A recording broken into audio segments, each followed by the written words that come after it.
This has been one of the most requested videos on my channel, the 2025 Honda Civic Hybrid Hatchback Sport Touring. It's one heck of a name, and it's also Boost Blue Pearl.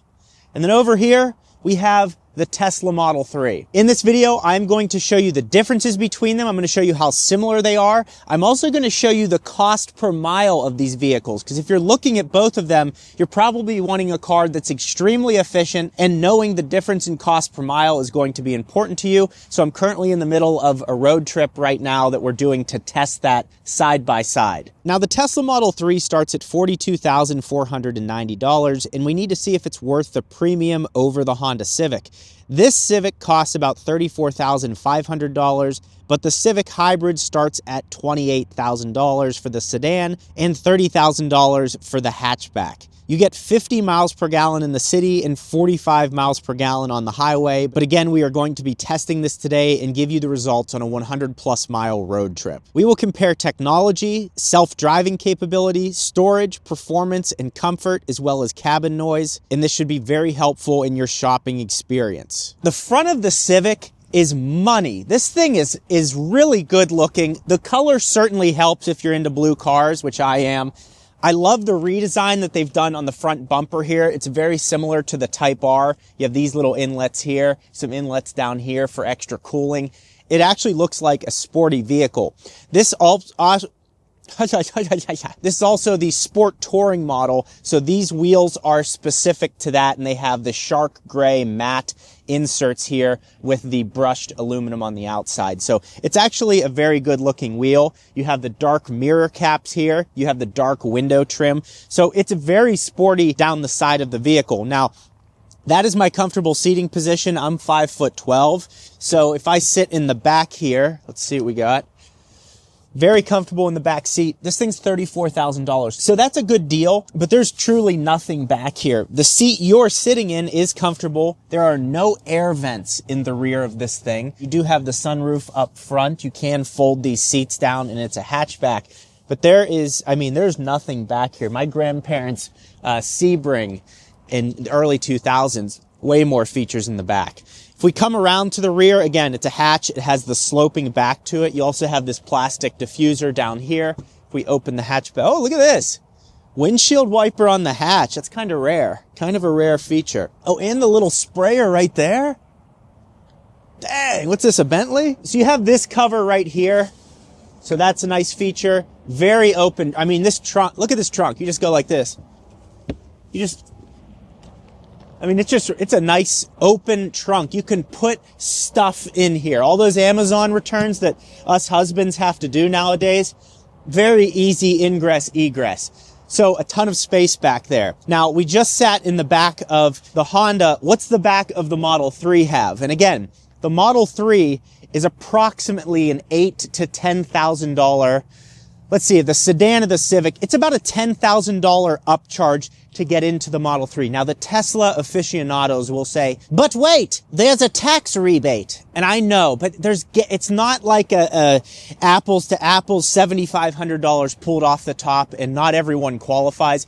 People that watch my channel are millionaires and billionaires, so we're really not worried about tax credits. If we go into the back here, so a cool feature, I'm using the screen that's back here to move the passenger seat up to show you what we got back here. So as far as upgrades, you have an entire screen back here where you can show Netflix or Hulu or Disney Plus or whatever you want to watch. You can also connect your Bluetooth headphones so you can be listening to something separate from what the front of the car is doing. So that's a nice feature. You also have pockets back here, and the space is similar. I will say, in the back of the Model 3, the angle of my knees seems to be up much higher, as opposed to the Civic. I'm more down in the vehicle. So that's an interesting comparison when you put them back to back. So the Model 3, far more technology. I mean, you have an entire high-definition touchscreen in the back, which is a really nice feature. But again, it costs more. There should be more inside of it. Now on to the rear of the vehicle. Really nice trunk space back here.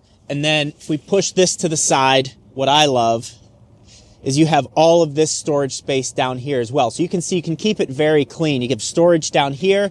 It's locked into place and out of sight, out of mind. So that's really nice. Also has an automatic trunk that closes up. So in terms of storage space, these are very similar. The big advantage you're going to have in the Model 3 is having a frunk, where Honda has to put an engine up there to power the wheels. This is rear-wheel drive. This is front-wheel drive. Yeah, I just wanted to confirm I was thinking of that correctly. Yeah, this seat seems to extend more here. There's just a little more space here for comfort. To be totally honest with you, both very nice places to be. Most people are going to be driving the car that are watching these videos, so you don't care about who's sitting in the back of your car. But if you do have loved ones, they're very similar experiences with the Tesla, just having more technology, which you would expect. So on the interior, you have a leather-wrapped steering wheel, you have a leather-wrapped shift knob, and then you have these leather seats. Now, every single Tesla Model 3 that is built comes with heated and cooled seats. These only come with heated seats. You can get them in black or tan. I also love this mesh grille that they have along here. That's really nicely done. Very similar to the CR-V that I just had. And the center console is straightforward. You have your 4 different drive modes that you can shift from here. We have the key right here, has a start-stop button, so we will start it up. The interesting thing is this has a fully digital display. The CR-V had a partially digital display, which I thought was interesting. So fully digital display here, which is really nice. You're able to customize it a little bit. And as you can see on the screen here, we have wireless Apple CarPlay. You can get wireless Apple CarPlay or Android Auto. So it has both of those features. You would have to go to a third party to put this into Tesla. And some people absolutely love Apple CarPlay, and I get it. So for $34,000, this Civic is very efficient. It has a decent amount of technology. The sound system is good. This has a Bose sound system. It's good. It's not a bad sound system. It's not as good as the Tesla Model 3. The Tesla Model 3 has 9 speakers in it as the base model. The other models, the all-wheel drive and performance, have 17 speakers, and those sound systems are incredible. So this is very good. The Model 3 is very good. I would say the Model 3 has an edge in terms of the sound system. Overall, this is really nice. Now, what's cool is you will notice that there are paddle shifters here. So these paddle shifters are not to change gears. It lets you do 4 stages of regenerative braking. So if you're going down a hill and you want to recharge the I think it's a 1.5 kilowatt hour lithium ion battery in here, you can adjust the regenerative braking to be more aggressive so you can use less brake and it'll charge the battery up quicker. Now, the 2-liter 4-cylinder hybrid motor in here produces 200 horsepower.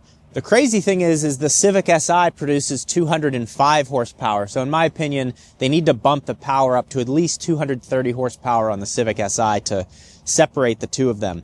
But again, extremely efficient. And then the other thing is the battery in here. So it has a 1.1 kilowatt hour battery, and that is going to last you between 6 and 10 years, or approximately 100,000 miles because of the cycles that the battery goes through. Luckily, it has a 8-year, 100,000 mile warranty on the battery. So most likely, if you buy this car new and you drive it for many years, you will be under warranty when that battery needs to be replaced. I have a few friends that own Priuses, and the battery fails in all of those at some point, and they've been covered under warranty. So that's at least peace of mind if you plan on owning this for the long term, being worried about the hybrid. You will most likely be covered by the factory warranty.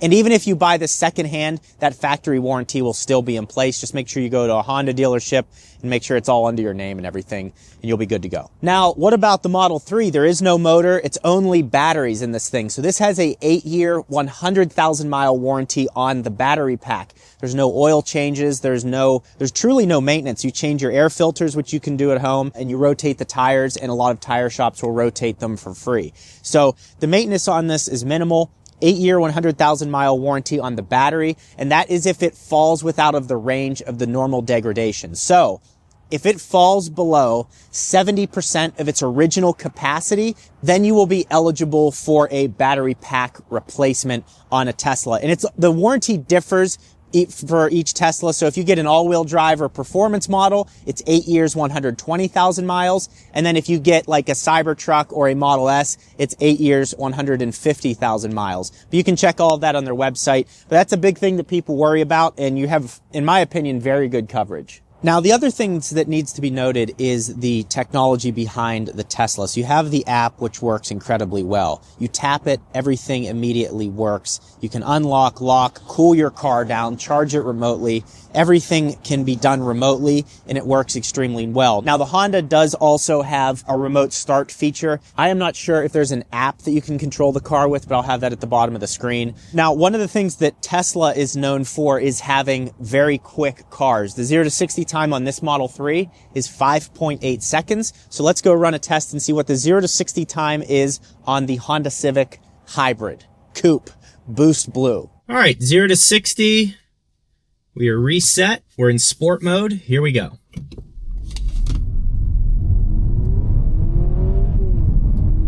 Woo! Banging shifts off. All right. Let's see what we got. 0 to 60, 7.55 seconds. I'd like to see them be better than that. The 0 to 60 time I got in the Hyundai Santa Fe was 7.9. So 7.55 seconds in the Honda Civic Sport Touring Hybrid hatchback. So I'm kind of curious if we change it to just normal mode, what the 0 to 60 time would be, if it's any different than sport. We're going to find out. Reset. 7.55 is the time to beat.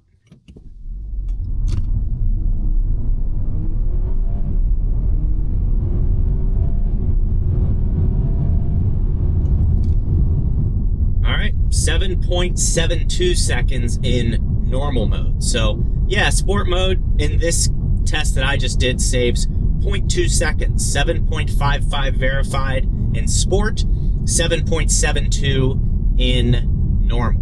Driving the Model 3 in comparison to the Civic, the Model 3 feels more tied down. It feels sportier. The suspension is good. The quality of the sound in the cabin is now good. Also, I'm going to do a sound test here shortly on the same portion of highway to compare which is quieter, the Civic or the Model 3. But what I love about the Model 3 is you double tap or you single tap here, and now we are in autopilot, and it's going to brake with the cars in front of us here. And you can do that on any road, and it's so intuitive that you would actually use it on roads like this. Maybe you need to briefly look in the back seat. That way you can have the car control itself. It's a great safety feature, whereas you're probably not going to do that in the Civic because of the steps it takes to do it. You hit this button, then you hit set, then you have to hit lane keep assist, and all that has to happen, whereas this, it's just a single click and you're in autopilot. So I like that. But again, this is $10,000 more. Now the sport touring trim I'm in was like $34,000 or $36,000, so it's closer in that sense. But really, the big difference between both of these vehicles is the performance of the Model 3. This is sportier, and there's far more technology packed into it. With that said, the Civic is an entry-level vehicle in a lot of ways. It's not quite entry-level. It's not quite like a Honda Fit or something like that, so it's not like junk. The Civic's a great value. The seat comfort in this, also the interior here feels a little more closed in. I think partially that could be because it has a dark interior. The Civic has a light interior. But it's the seat comfort, I'd say the seats in the Civic are slightly more comfortable, slightly softer, but that all comes down to your personal preference. Anytime you're shopping for a car, make sure you sit in it, try and drive it if you can to get the feel for everything, but that's all good. Also, this has the Vion phone mount in it. I just realized Vion, I've been partnered with them for 4 years. If you want this aluminum phone mount, you can use code Gjeebs on their website and save 10% on that, free shipping. So you're going to like the Model 3. It's a little more sporty. It's certainly quicker. It feels a lot quicker. The next thing we need to do here is test the sound quality of the cabin. Let's see how loud it is in here and then compare that to the Civic. All right, here we go for the sound test. Let's see how quiet this is. It's 70 miles per hour.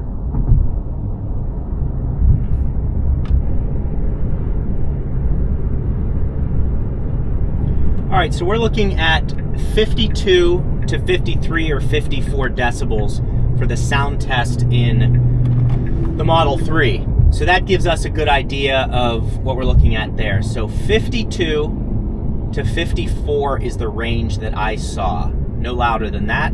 Now let's jump in the Civic and see what we get there. Before we get to the sound test of the Civic, today's video sponsor is Delete Me. I've been using them for over a year now, and they help get your data off of the internet so it can't be sold to data brokers. Since I started using Delete Me over a year ago, the robocalls have gone to almost zero because Delete Me has scanned over 28,000 listings with my information like phone number and address and removed it from 28 sites, saving me a ton of time and keeping my information private. Delete Me has you fill out a profile of your name, common spellings, your phone number, address, previous addresses that you've lived at to find your information that data brokers are selling. These data brokers organize your data and then license it to sell to other data brokers who can profit from your information. Delete Me will generate your first report, and it can take a few days all the way up to a month to get your information removed from the internet. But the best part is they keep removing your information every 3 months when it pops up on other websites. Their privacy advisors even handle custom requests to remove your data if you find it somewhere random on the internet. So Delete Me is offering Gjeebs viewers 20% off if you go to joindeleteme.com/Gjeebs20 and use promo code Gjeebs20 at checkout. Delete Me also has international plans, and it's all linked below. All right, 70 mile per hour speed sound test Civic.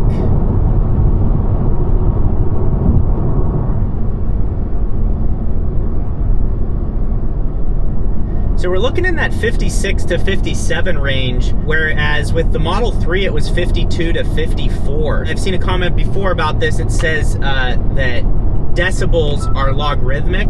So I'm probably saying that wrong, but essentially that result, every 3 decibels is a doubling of the audible sound to your ears. So that's a significant, it is louder in here, you can hear it. I didn't know it was that much, but that's a significant difference. The Model 3 is much quieter, and their improvements have certainly paid off. Now, driving the Civic, I have it in sport mode, so we're about to set some lap records out here. It's very spacious in here. We have the sunroof, the moonroof opened up, like the glass is still covering, but you can see the moon now. So that's all good. It's just a nice space in here. They've done a really nice job with the materials that they use, the design. It's spacious. The wheel is a really good shape. It feels luxurious. They have the paddle shifters here that adjust your regenerative braking. So there's 4 different modes that you can go into. So I just put it in its most aggressive, meaning when I let off, the car will slow down quicker, putting energy back in the battery. Sound system's solid, but we're in sport here. Let's let this bad boy rip. Let's see what we got here. Actually, it's funny. It has a piped-in sound that changes based on the drive mode that you put it in. So I'll floor it. Okay, so that's in that mode. If I go to normal mode and floor it into traffic. Okay, so now in sport. So it's just kind of funny. It makes a slightly different sound just by piping it in differently. But the car drives nice. Now, it doesn't have really anything near, even like Autopilot comes free with all Teslas. And this has lane keep assist and dynamic cruise control. It's called like Honda Vision or something, you know, whatever. You know, you engage it here. So you press this button. Okay, so press that button. Now it's there. Then you hit resume. And then you hit lane keep. And now we're staying in the lanes and we're keeping distance, a certain distance from the car in front of us. And I can adjust the distance for how far I want to be for the car in front of us. So all standard stuff. It works fine. It's nothing special. It works fine. It has it. The wheel is capacitive touch. So when you get the warning to say pay attention, all you do is grab the wheel and just squeeze it a little bit and it says you're back in action. So that's all good. So it's been very efficient. We'll see how efficient and what the cost breakdown is at the end of this video. It's a well-priced car. Like, you know, there's so many cars. I feel like forever I was reviewing cars that just cost so much. And it's like, who is this $120,000 Lexus for? You know what I mean? So this is nice to where it's a efficient vehicle. It has good technology. It has a good sound system. You have your Apple CarPlay, and it's at an affordable price. And it's not, you know, extremely quick or anything like that, but it does look good on the outside. It's just practical. The Civic is still the king, I think. I mean, the Civic, in my opinion, is cooler than a VW, than a Jetta. correct me if I'm wrong, but they actually cost about the same, surprisingly. And I just think that I would rather have this. The digital dash, the design's roomy in here. They have a hatchback option, so I do like it. The suspension feels more comfortable than the Tesla. The Tesla's also a quicker, much quicker car, but the suspension feels nice and compliant. Road noise is good. All of that stuff is really well done in the Civic. So now let's go to the conclusion and see what the cost per mile is on this. All right, the results are in. We did the road trip, 130, a little over 130 miles for both vehicles. So the Civic, 3.27 gallons were used. The car was saying we were getting 39.1 miles per gallon. My calculation said 40 miles per gallon, so we're well within the range. $3.59 per gallon of gas. So when we filled the car back up, again, we used 3.27 gallons to get it back up to full. And over 131.1 miles, that broke down to 9 cents per mile in the Honda Civic Hybrid. So now over to the Tesla Model 3. We used 30 kilowatt hours of energy, 133 miles, 230 watt hours per mile, so pretty efficient. It's also a little cooler out. There was some wind. I was actually surprised. This is supposed to get 45 miles per gallon on the highway. Only got 40. That kind of shocked me. But it just shows not all cars hit their EPA standards, and it's not perfect when you're driving. So home charging on this is 14 cents per kilowatt hour where we live. So that would break down to this trip that we just did, $4.20. But if we were to do public charging, if you were on a road trip and you're driving and you're not at home, public charging at 35 cents per kilowatt hour, that's about the national average on Tesla superchargers, you're looking at $10.50. So the breakdown is home charging, 3 cents per mile. This is almost a third of the cost of what it is to fuel this up, but that is with home charging. So that's the big thing. Huge advantage if you can charge up at home for very cheap, or your apartment or work for free. That's a huge advantage to having this. The running costs are like nothing. But public charging, 8 cents per mile. So 1 cent different if you had to rely on public charging. So that's the breakdown. This is only a cent cheaper to run. This is a very efficient vehicle. It's a very cheap vehicle, but comes with a lot of great features. And another vehicle you may be wondering about is the Toyota Camry. I've done the same comparison. So check that out here, or the Honda CR-V versus the Model Y here.